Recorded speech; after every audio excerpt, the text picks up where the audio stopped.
नमस्कार विद्यार्थी मित्रांनो. आपण महा-टी-ई-टी फॉर्म कसा भरावा? फॉर्म भरताना विद्यार्थ्यांना भाषा कुठली निवडावी याबद्दल अनेक प्रश्न असतात. आपण ते पण आजच्या व्हिडिओमध्ये बघणार आहोत. फॉर्म भरताना आपल्यासोबत कुठली कागदपत्रे असावीत, ते पण तुम्हाला या व्हिडिओमध्ये मी सांगणार आहे. त्यामुळं संपूर्ण व्हिडिओ शेवटपर्यंत नक्की बघा. ठीक आहे. आता फॉर्म भरताना सर्वात प्रथमतः तुम्हाला महाराष्ट्र राज्य परिषद पुणे किंवा Maharashtra state council of examination Pune यांच्या ऑफिशियल वेबसाईटला जायचं आहे. वरती तुम्हाला या ठिकाणी त्याची लिंक पण बघता येईल किंवा डायरेक्ट Googleला जरी सर्च केलं, Maharashtra state council of examination Pune, तरी पण तुम्हाला डायरेक्टली लिंक भेटून जाईल. लिंकवर क्लिक केल्यानंतर ही समोर तुमच्या समोर जी टॅब आहे, ती ओपन होईल. त्यामध्ये या ठिकाणी महाराष्ट्र शिक्षक पात्रता परीक्षा 2025 ह्या टॅबवरती क्लिक करावे. यावर क्लिक केल्यानंतर तुमच्या समोर 2 ऑप्शन येतील. एक असेल महाराष्ट्र शिक्षक पात्रता परीक्षा 2025 आवेदन पत्र याची लिंक असेल आणि दुसरा ऑप्शन जो आहे, महाराष्ट्र शिक्षक पात्रता परीक्षा 2025 प्रसिद्धीपत्रक. या ठिकाणी तुम्हाला नोटिफिकेशन बघता येईल आणि फॉर्म भरण्यासाठी तुम्ही वरच्या ह्या लिंकवर क्लिक करावं. या लिंकवर क्लिक केल्यानंतर तुमच्या समोर ही टॅब ओपन होईल. तुम्ही जेव्हा नवीन टॅबमध्ये जाशाल, त्या ठिकाणी या ठिकाणी बघा ही लिंक आहे maha-tet.in ही लिंक ओपन होईल. ह्या लिंकमध्ये बाकी सगळे ऑप्शन तुम्हाला हवे तुम्ही चेक करू शकता. पण यात महत्त्वाचा फॉर्म भरताना हा पहिला ऑप्शन जो आहे, उमेदवाराची नवीन नोंदणी यावर तुम्ही क्लिक करावं. उमेदवाराची नवीन नोंदणी यावर क्लिक केल्यानंतर तुमच्या समोर ही टॅब ओपन होईल. याच्यामध्ये प्रथमतः तुम्ही तुमचं युजर नेम चॉईस करायचं आहे. युजर नेम टाकताना तुमचं इनिशियल नेम आणि लास्ट नेम असं टाकलं तरी चालेल. सपोज माझं नाव विकास मालकर आहे. तर मी फक्त विकास मालकर टाकू शकतो. हां, जर याच्यामध्ये जर तुम्हाला वाटलं की युजर नेम अवेलेबल नाहीये, तर पुढे आपण काहीतरी नंबर लावून तो युजर नेम घेऊ शकतो. पासवर्ड तुम्ही तुमच्या हिशोबाने तयार करा. 2 नंबर टॅबमध्ये पासवर्ड तुम्हाला कन्फर्म करायचा आहे. पहिला टाकलाय तो. त्या टॅबवर क्लिक केलं, की पासवर्ड आपण शो करू शकतो कुठला टाकलाय ते. त्यानंतर पुढची जी सेकंड इन्फॉर्मेशन तुम्हाला भरायची आहे. त्याच्यामध्ये तुमचं पहिलं नाव जे 10वीच्या निकालावरती आहे. म्हणजे पहिली गोष्ट फॉर्म भरताना तुमच्या हातामध्ये 10वीचा निकाल असावा, सगळ्यात महत्त्वाचं.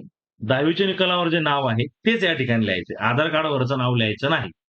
त्यानंतर मिडल नाव जे 10वीच्या रिझल्टवरती आहे आणि सरनेम. त्यानंतर खाली मोबाईल नंबर मेन्शन करायचा आहे. असा मोबाईल नंबर जो चालू आहे. कारण ह्या नंबरवर तुमचा ओ-टी-पी येणार आहे. आणि पुढे तुमचा असणारा ईमेल ॲड्रेस तो या ठिकाणी मेन्शन करायचा आहे. हे सगळं प्रोसेस झाल्यानंतर तुम्ही ओ-टी-पीवर क्लिक केलं, की तुमच्या नंबरला ओ-टी-पी येऊन जाईल आणि ओ-टी-पी आला, की फक्त व्हेरिफाय करायचा आहे ओ-टी-पी आणि तुमच्यासमोर फायनल टॅब ओपन होईल. त्या टॅबमध्ये तुमचं युजर नेम या ठिकाणी शो होईल. तुमचा पासवर्ड डायरेक्ट शो केला जातो. तुमचं नाव असेल, ईमेल ॲड्रेस आणि मोबाईल नंबर. ही प्रॉपर टॅब आहे. ही टॅब तुम्ही फोटो काढून मोबाईलमध्ये सेव्ह करून ठेवावी. नंतर तुम्हाला हे लागणार आहे भरपूर वेळा किंवा कुठेतरी लिहून पण ठेवलं चालेल. नेक्स्ट स्टेजमध्ये लॉग इन करा यावर तुम्ही क्लिक केल्यानंतर तुमच्या समोर ही टॅब ओपन होईल. आता ऑलरेडी तुमचं युजर नेम पण तयार झालेला आहे, तुमचा पासवर्ड पण तयार झालेला आहे. तो या ठिकाणी टाकायचा आहे आपल्याला आणि डायरेक्टली या ठिकाणी कॅप्चामध्ये काय करायचं मेन्शन करायचंय. जो तुम्हाला कॅप्चा प्रत्येक वेळेस वेगळा असतो. तो या ठिकाणी टाकायचा आणि लॉग इन टॅबवरती क्लिक करायचं. लॉग इन टॅबला क्लिक केलं, की तुमच्या समोर आता एक्झॅक्टली फॉर्म कसा भरायचा हे तुमच्या समोर येऊन जाईल. फॉर्म भरताना तुम्हाला 4 स्टेप आहे. पहिल्यांदा अर्जावरील माहिती भरायची. परीक्षा फी भरा. नंतर अर्ज डाउनलोड करा आणि आक्षेप नोंदवा. आता याच्यामध्ये सगळ्यात पहिल्यांदा हे बाकी तिन्ही गोष्टी पेक्षा पहिली गोष्ट आणि दुसरी गोष्ट महत्त्वाची. आता पहिल्या लिंकवर क्लिक केल्यानंतर आपल्यासमोर हा फॉर्म ओपन होईल. फॉर्म ओपन झाल्यानंतर जे नाव तुम्ही ऑलरेडी भरलेलं आहे युजर नेम तयार करताना, ते नाव डायरेक्ट या ठिकाणी तुम्हाला दिसणार आहे. तुमचं पहिलं नाव, मधलं नाव आणि शेवटचं. ठीक आहे. या ठिकाणी आईचे नाव टाकायचं आहे, जे तुमच्या 10वीच्या निकालावर ऑलरेडी टाकलेलं आहे. ठीक आहे. पुढे आपण जाऊया. नावात जर काही बदल असेल, सपोज बऱ्यापैकी लग्नानंतर नावात बऱ्याचशा ऑलमोस्ट सगळ्याच बायकांच्या नावात बदल होतो. या ठिकाणी तुम्हाला काय करायचंय, नावात बदल आहे का? तर हो म्हणायचंय आणि खाली तुम्हाला काय करायचंय, तुमचं नवीन नाव काय आहे किंवा नवीन नावात काय बदल झालाय वगैरे सगळं या ठिकाणी मेन्शन करायचं. ती माहिती आपण या ठिकाणी लगेच भरून द्यायला काही हरकत नाही. कारण नंतर रिझल्टवर तुमची दोन्ही नावं प्रिंट होऊन येतील किंवा तुमचं हॉल तिकीट आहे त्यावर पण दोन्ही नावं प्रिंट असतात. ठीक आहे. यानंतर तुमचा ईमेल ॲड्रेस जो तुम्ही टाकलेला आहे तोच येईल. मोबाईल नंबर पण अगोदरच या ठिकाणी प्रिंट होऊन जाईल. डेट ऑफ बर्थ तुम्ही या ठिकाणी व्यवस्थित टाकायची आहे. यात बरेच मुलं चुका करतात. नंतर मग अडचण होऊन जाते. तर डेट ऑफ बर्थ या ठिकाणी व्यवस्थित क्लिक करून या ठिकाणी मेन्शन करायचे आहे. तुमचा आधार कार्ड नंबर टाकायचा आहे. आधार हा जो एनरोलमेंट आयडी आहे, हा टाकण्याची गरज नाही. फक्त आधार कार्ड नंबर टाकायचा आणि या ठिकाणी जेंडर मेल, फिमेल किंवा थर्ड जे असेल ते या ठिकाणी मेन्शन करायचं आहे. हा सगळ्यात महत्त्वाचा टॅब तुमच्या समोर आहे, कास्ट सर्टिफिकेट. Document number 2.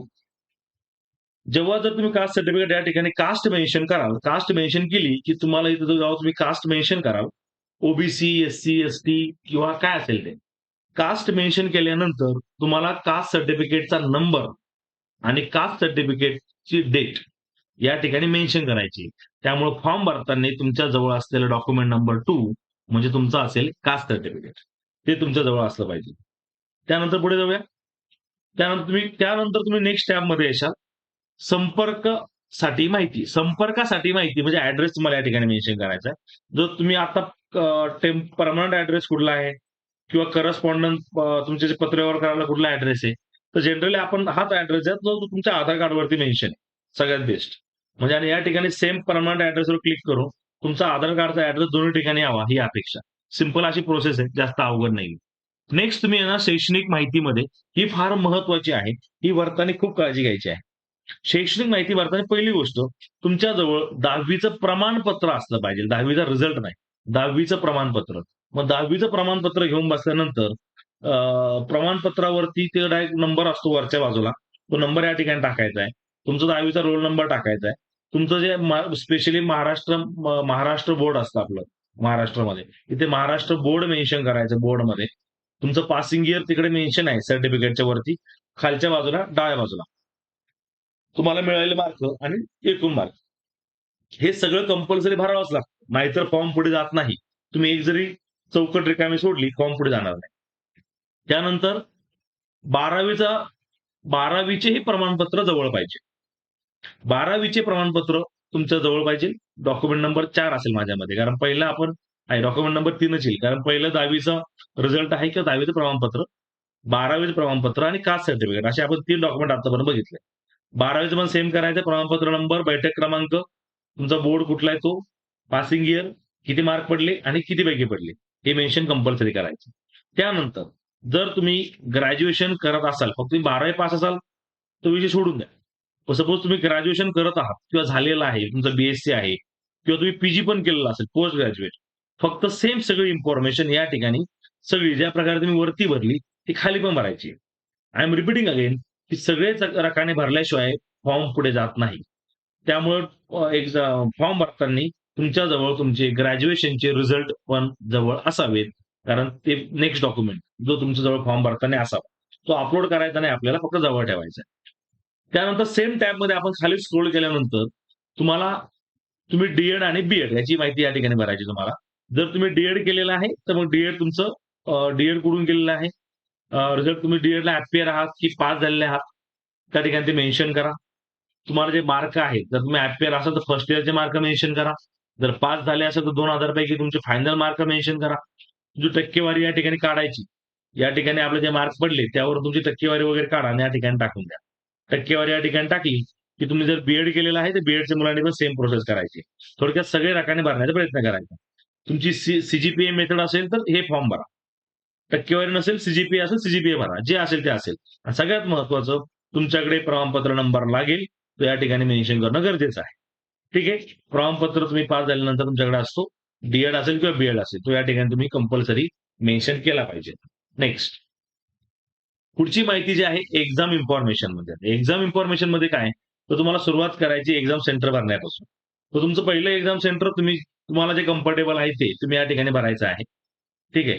आणि या ठिकाणी तुम्हाला अप्लाय करताना मग तुम्ही पेपर 1ला अप्लाय करताय की पेपर 2ला करताय की दोन्हीला करताय?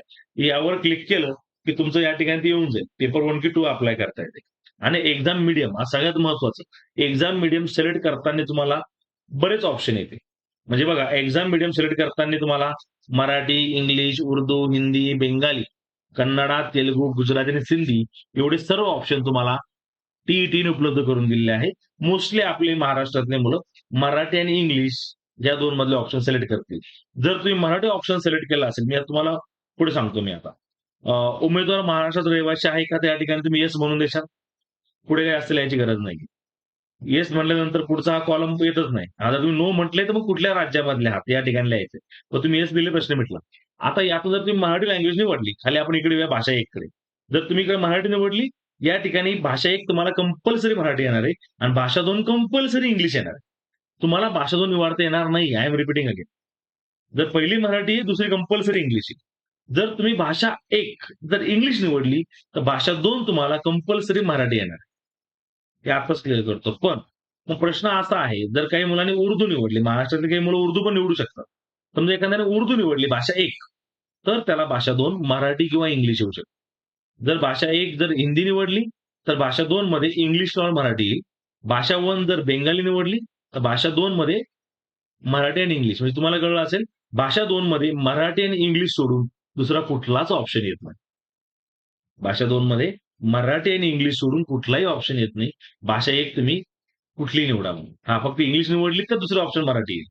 थोडक्यात तुम्हाला मराठी निवडायची, सेकंड इंग्लिश ऑटोमॅटिक येईल. पहिली इंग्लिश निवडायची, दुसरी मराठी ऑटोमॅटिक येईल. जर तुम्ही उर्दू निवडली असेल, तर सेकंड तुम्हाला इंग्लिश किंवा मग मराठी घेता येईल. ठीक आहे. आणि बाकी पुढचं तुम्हाला लिहायचं उमेदवार दिव्यांग आहे का? दिव्यांगला जर तुम्ही येस म्हटले, तर त्या ठिकाणी मग तुम्हाला संपूर्ण माहिती भरावी लागेल. येस म्हटल्यानंतर मग त्याची सर्टिफिकेट नंबर वगैरे, दिव्यांग कुठल्या प्रकारचा आहे, पर्सेंटेज किती असेल वगैरे, वगैरे. ठीक आहे. माजी सैनिक असाल तर तुम्हाला येस म्हणायचं आहे किंवा त्याचे पाल्य असाल तर ते पत्नी असेल तर तुम्हाला ते येस म्हणायचं आहे. हे बेसिक इन्फॉर्मेशन तुम्हाला माहिती आणि ते पण डॉक्युमेंट त्या ठिकाणी लागतील फॉर्म भरताना. हे पण लक्षात ठेवा. जर तुम्ही येस म्हणताय तर लागतील. नाहीतर नाही लागणार. ठीक आहे. यानंतर सेम पेजवरती आपण जर बघितलं, तर मग बाकी या ठिकाणी हा जो व्हाईट बॉक्स आहे, यावर तुम्ही काय करायचं क्लिक करून टिक करून द्यायचं आहे. जर तुम्ही ट्विन्स आहात, जुळे भाऊ आहात, जुळे भाऊ असाल तर या ठिकाणी जर तुम्ही येस म्हटले, तर जुळा भाऊ कोण आहे? त्याचं नाव काय? त्याचा फोटो वगैरे तुम्हाला अपलोड करावा लागेल. ठीक आहे. पण जर नसेल तर मग काही गरज नाही. ठीक आहे. डायरेक्ट नो म्हणून द्या. बाकी छायाचित्राची हे केव्हा लागेल जर तुम्ही येस म्हणले तरचा प्रश्न आहे. बाकी काही गरज नाही. चला. बाकी तुम्ही फोटो आयडेंटिटी वगैरे तुमचं आधार कार्ड वगैरे तुम्ही देऊन टाकायचं. आयडेंटिटी प्रूफ कुठलं असेल तुमचं, तर आधार कार्ड वगैरे यात ते मेन्शन करून द्यायचं. चला पुढे जाऊया. आणि लास्ट पेजवर अपलोड काय करायचं तुम्हाला डॉक्युमेंट सुरुवातीपासून तुमच्याकडे काय असलं पाहिजे, तुमचा एक फोटोग्राफ आहे, तो तुमच्याकडे असला पाहिजे. एक प्रॉपर आता फोटोमध्ये तुम्हाला बाकी काहीच नियम पाळायचा नाहीये. फक्त एकच नियम पाहिजे, की साईज 17 ते 51 केबीच्या मध्ये पाहिजे. एक साइन अपलोड करायची तुम्हाला तुमच्यावाली, ती पण साईज 17 ते 51 केबीच्या मध्ये आहे. ओळख पुरावा म्हणून तुम्ही जे दिलेलं आहे, आयडी कार्ड का डॉक्युमेंट काय दिलं असेल, त्याची पीडीएफ बनवून ठेवा आधीच. आधार कार्डची वगैरे पीडीएफ बनवून ठेवा. आणि पुढचा आहे हस्ताक्षरित प्रतिज्ञापत्र, सेल्फ डिक्लेरेशन. यामध्ये काय करायचं, एक पेज घ्यायचं, पेन घ्यायचा आणि त्याच्यावर जे लिहिलेलं आहे, मी तर लिहिलं माझं नाव लिहिलं ते. मी विकास आनंद मालकर. प्रतिज्ञापूर्वक घोषित करतो, की या ह्याच्यात लिहिलेली माहिती सगळी कशी आहे, बरोबर आहे. माहिती कुठली चुकीची नाही. या परीक्षेला मी पात्र आहे, वगैरे, वगैरे सगळी माहिती लिहायची आणि या ठिकाणी शो प्रिव्ह्यू वरती क्लिक करायचं. ठीक आहे. आता या ठिकाणी मी हा फॉर्म कंप्लीट केलेला नाही माझा. ठीक आहे. फक्त मुलांना फॉर्म कसा भरावा यासाठी मी हा सगळा फॉर्म तयार केला होता. त्यामुळे ऑब्व्हियसली आता याच्यामध्ये तुम्हाला काळजी कुठली घ्यायची आहे, की या ठिकाणी शो प्रिव्ह्यू केला तुम्ही, की तुमचा फॉर्म ओपन होईल आणि फक्त तुम्हाला नेक्स्ट काय करायचं आहे, फक्त पेमेंट करून द्यायचं आहे. पुढे फक्त डायरेक्ट पेमेंटचा ऑप्शन येतो. इथे बघा 3 नंबर आहे, परीक्षा फी भरा. तर पेमेंट करून दिलं तुम्ही. पेमेंटला तुम्ही यूपीआय पण पेमेंट करू शकता. क्यूआर कोड वगैरे सगळं तिकडे येऊन जातं. फक्त काय करा, तुमचा फॉर्म डाउनलोड करून ठेवा आणि अशा प्रकारे तुमचा फायनल जो आहे, तुमचा फॉर्म जो आहे सबमिट होईल. जास्त अवघड प्रोसेस नाहीये. डॉक्युमेंट फक्त जवळ ठेवा. जे तुम्हाला बोललो मी 10वीचं सर्टिफिकेट, 12वी सर्टिफिकेट, तुमचे ग्रॅज्युएशनचे रिझल्ट किंवा सर्टिफिकेट, डी-एड, बी-एडचे तुमचे रिझल्ट आणि सर्टिफिकेट. ठीक आहे. अपलोड काहीच करायचं नाही. फक्त जवळ फॉर्म भरताना लागेल तुम्हाला. अपलोड काय करायचंय, साइन करायचंय, तुमचा फोटो करायचा आहे, आयडी कार्ड अपलोड करायचंय आणि एक तुमचं जे आपण त्याला स्वहस्ताक्षरित किंवा सेल्फ डिक्लेरेशन म्हणतो, हे हाताने लिहायचं. हे खाली जी माहिती लिहिली ही सगळी हाताने ही सगळी माहिती हाताने लिहून खाली साइन करून ते अपलोड करून द्यायचं फोटो काढून बस. एवढं जे आहे ॲट द एंड तुम्हाला करायचं.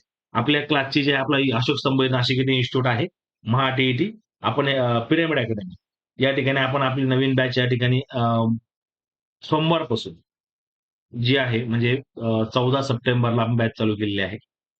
आज तारीख 15 आहे ना? ओके 15 सप्टेंबरपासून चालू केलेली आहे. तर 15 सप्टेंबरपासून बॅच चालू केलेली आहे.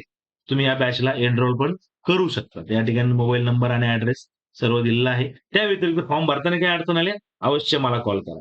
धन्यवाद.